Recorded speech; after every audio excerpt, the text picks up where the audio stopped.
Welcome back to the grind for an Alliance War video. This is going to be the full path clear with some mini bosses as well. There are 10 fights, so it is a bit of a longer one. The first fight we have is Mr. Sinister. Now, my team for this one got a little bit mixed up because of some last minute needs that we had to cover. So I was hoping to take this fight with a different champion, but we're going in with Apocalypse, and I don't mind using parry heavy champions against Mr. Negative because that means the reverse controls is so short. But if you throw in a couple other hits or parries and then knock him down, it makes it longer and you have to play around the reverse controls a little bit. And so we actually do get tripped up at one point here in this fight, but it's, we're able to pull it through. We also have to deal with ebb and flow knockdown. So we have to knock him down to get the protection off him and get that fury to deal more damage. But also he goes immune with right back at it after you knock him down. And so you can't keep your debuffs up with Apocalypse, which is means that we cut our damage quite a bit. And since I couldn't fit in Cable for the synergy, we are ramping up with just one charge right now. So we're not able to get two debuffs. So our damage is a bit lacking, but we are able to get through without losing too much health here and get the fight down. Now, I did forget that I had the protection still on him, so I threw the special one and we didn't get much damage out of it, but this is going to knock him down and then we just have to build up to another special one. Unfortunately, I did mess up here and let him hit me with the special one, and then we mess up again with the reverse controls soon here. So I parried him, but I didn't knock him down. Then I parried again and then knocked him down. So the reverse controls delirious debuff is longer. And so I messed up a little bit, messed up with the dash, and then messed up yet again. Took some hits into the block there. And now we lost our fury. The protection's back up. So we're going to parry, knock him down. We have the reverse controls on us. We just kind of sit there and wait for him to come in. And then we're going to go in with our special one after the debuff immunity ends. But we didn't end up needing to throw our special one. Now, the next fight on the path is Hitmonkey, and he can be annoying on this path. There's some that are really annoying, especially on this node with the unstoppable on heavy, because some champions are hard to parry if you don't have the right champions, and then if you can't bait heavy attacks to get your ins, it can make for a really challenging fight. I really dislike fighting Maw on this fight, for example. But with Apocalypse, we don't have to worry about the tenacity after we knock Hitmonkey down, so we can still parry him and not worry about that, but we do have to deal with the evade. There's the unstoppable on the heavy, and then he also goes unblockable when he throws the special one while he has both of those passives up, which he's going to have every time we knock him down. Now here I get clipped by the special one, and then I tried to parry him, which, as you know, you can't do while he's unblockable, and so I took a lot of damage when he was going to tick to KO anyways. So that wasted some extra potions as well. So we're wasting some potions, which sucks when we know that compensation is potentially going to be ending soon. So we're reapplying some boosts as well. And now we're going in for Jabari. And I had forgotten that her cleanse will remove Apocalypse's stun. So here, I did get lucky with that parry. She went to heavy, so I was able to get my medium in. So I do have to keep now in mind that the cleanse is going to play a factor in this fight. We still have ebb and flow knockdown, so I have to knock her down before I can get the damage phase up. And as you can see, the first special one pretty much takes her to 50% health. So now we're just going to build up again to another special attack. We're going to remember that cleanse is back up again, so we have to be careful about that being shrugged. And we also have to worry about Bubble Shield, which I forgot about because I was so focused on the cleanse. Now, with this node, she gains very little power after getting one bar. And what I like to do is just hold block and re-parry. And then when I get 10 charges, I just dex the medium attack. And usually I don't forget about that, but very occasionally I do. So as you can see there, it took that next special attack just to finish it off. Now we have a Sauron with Mixmaster, and thankfully we get to bring in our Nimrod again. I love playing Nimrod. I love bringing him to war. This is Mixmaster, and I think it's power focus 1 it said, so he gains power rapidly to the special 1 and then slows down after that.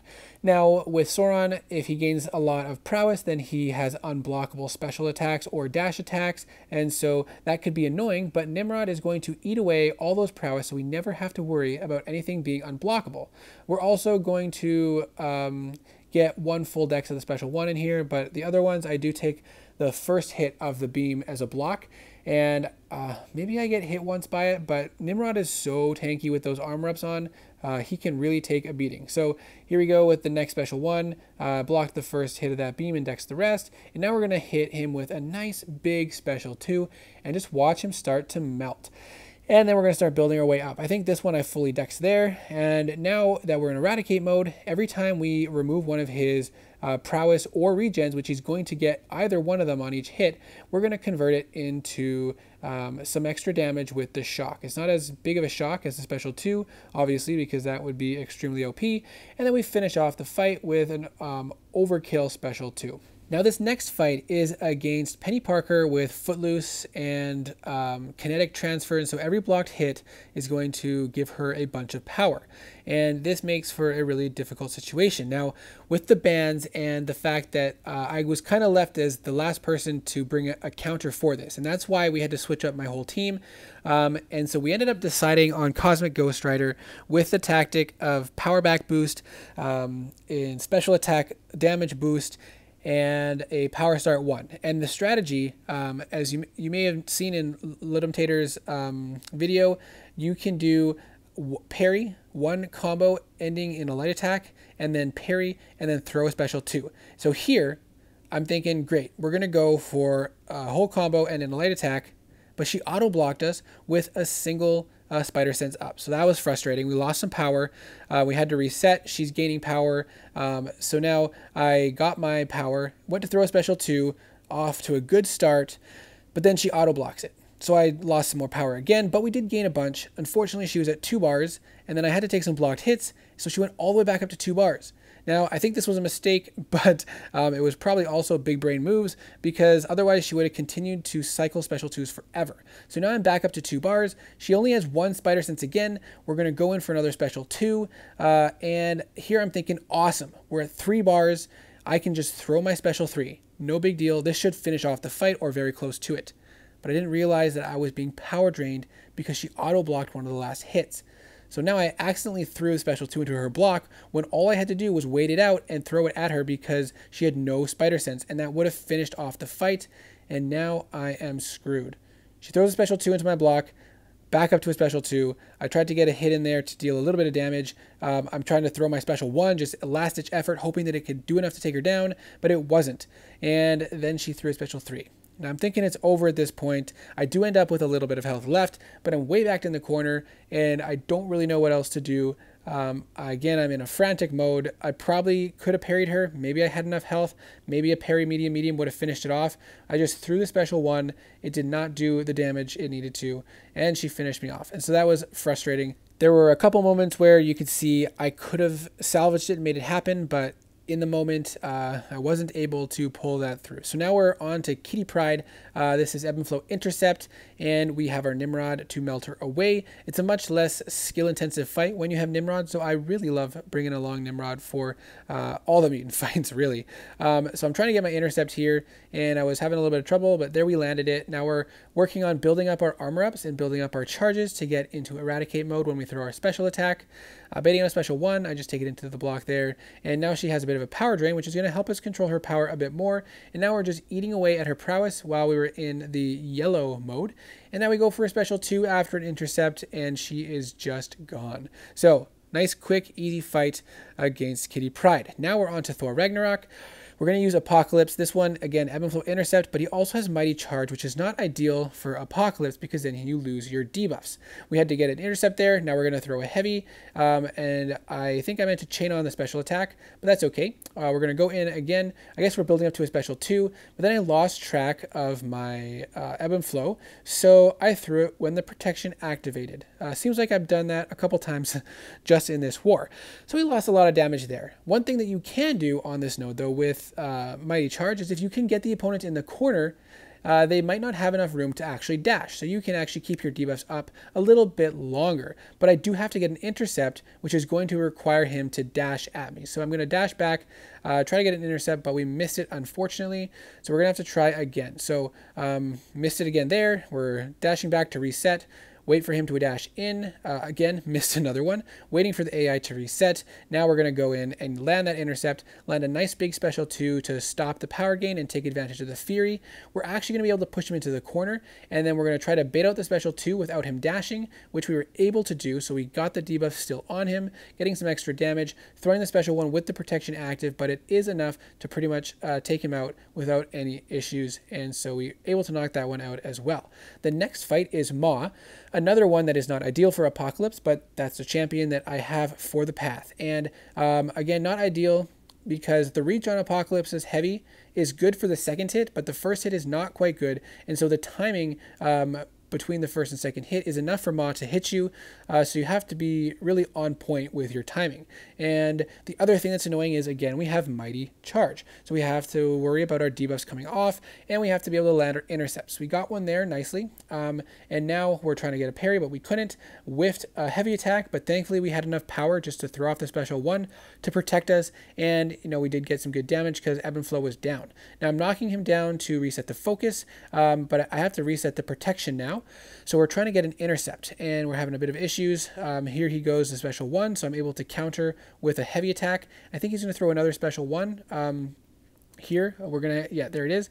Now I'm gonna do another heavy attack, and then we're gonna spam heavies in the corner, which is a way that you can intercept. And if the timing is right, if they actually dash and have enough room to do a full dash, you can remove the Ebb and Flow intercept and get that Fury. And we were able to get in another special 1.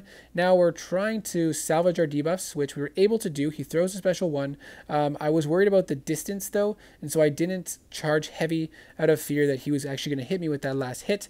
So we did lose the debuffs, but hey, we had to intercept again anyways. Now we've got Ebb and Flow down. We did some light attacks to close the space, chaining on a couple heavies in the corner. I meant to throw the special 1 on after the first hit of that heavy, but again, that's okay. Boom, another heavy attack. Trying to chain on another one. It does not count as an intercept that time, unfortunately, but that's okay. We're just going to throw off the special 1 because even with protection, it's enough damage to basically kill him, and then the damage over time essentially is all that it takes. Now we're about to go into the last fight that I was originally assigned, but then we ended up taking another one because I was already boosted and had a pretty good counter. It's this Weapon X with Nimrod. So he has Safeguard, he has increased recovery, and he goes unblockable when he has regen active, but it's a regen buff, so it doesn't really benefit Weapon X, but he's just an annoying defender. Except with Nimrod, he's kind of a noodle. So we just have to build up our armor ups, build up our charges with parries, and we can do that before he goes unblockable. But also, once we get into Eradicate, we're just going to be feeding off those regens, and we're going to be able to keep tons of charges going through without much issues. This is the problem here. He activates his frenzy mode or whatever it's called, but at work, I had to pause the fight. We're skipping most of the pause time. I'm trying to reset, wait for the Unstoppable to go away. I timed it just too quick and ate some hits. There goes my indestructible charges. That's okay. We land an intercept there while he's unblockable. And that special 2 does some nice big damage to get the fight going. Now he's no longer unblockable, which is very nice. And when he throws a special attack, he's getting that power drain on him, which is also very nice. And as you can see, we're getting lots of shocks. We're removing his regens, and we're building back up to a special 2 to throw it off again for some nice big shock damage. And then again, we're going to bait out a special attack. He's going to have another power drain on him, which is going to help us keep the special attacks in check. We're not going to have to worry about that very much. And we're building back up again to our next special 2. Again, still in Eradicate mode, converting all the regens into shocks, and bait out a heavy there. Again, a little early on the timing, unfortunately. Now he activated his mode. Thankfully, that heavy attack was timed nicely for the end of the Unstoppable, so I was able to counter and finish it off with a special 2. Now, the next fight is the Hazard Shift mini-boss, which is KingPin, and I've actually never taken this fight before. I don't actually do Hazard Shift. I've never actually had to do it in war, but the Apocalypse is a good option for it. I just have to dance around a little bit in the poison phase, and I feel like I'm pretty comfortable, in that kind of situation, dancing around, killing time, controlling the AI to some degree, and so I felt pretty comfortable with this. What I didn't know until I actually was half a second from hitting start was that he's stun immune. So that was a last minute realization, and kind of like an oh shit in my head, but it wasn't that big of a deal. So now he's in the poison phase. We're just trying to kill time. Now, because I was rambling on, I forgot to mention at the start, you want to get one incinerate on you and then wait for Apocalypse to go incinerate immune. Unfortunately, it does kill a lot of your time. So if you want to just poke at him to kind of keep him in the middle of the map or off to the side, and hope that you don't get two. But if you do get two, you probably want to back off. And then I do hit him a couple times in the poison phase just to kind of control spacing, refresh my buffs, and hope that I don't get a poison. But if I do, I'm losing a little bit of health, but as long as I don't get multiple and I don't do it too often, then we should be fine for this fight. Now, this also has unstoppable armor, which is quite annoying. We have to be very careful about the timing there. And again, we throw a heavy off to refresh our debuffs. I tried to do a stand-up intercept to make the most of that time in the incinerate phase, but he ended up blocking me. So now we have to kill time again. We're going to attack into the block to just kind of keep him in the one place and kill time. Now we're going to try to counter with another heavy attack, mess that up. Thank you for the indestructible boost. And now we're in a pretty tight situation, backed against the wall. Thankfully, we're in the incinerate phase now, so we can be more aggressive, throwing off a special 2 now, getting some decent damage. But this is a quite stressful fight, especially since I'm not used to hazard shift. I've always enjoyed the fact that I never had to do hazard shift just because of how annoying it was. We got lucky that unstoppable armor did not trigger the unstoppable. And we were in the poison phase. We did get a poison. We messed up the spacing there, lost all of our indestructible charges, and took a little bit of damage. But now back in the incinerate phase, we're throwing off another special 1. We've got all our debuffs up now, but the question is, can we keep them up? He's kind of just chilling now. I think we're going to lose some of them. We get the spacing for the heavy just in time, actually, to refresh the debuffs. So that's helping us kind of melt him away slowly over time and gives us more burst on our hits as well.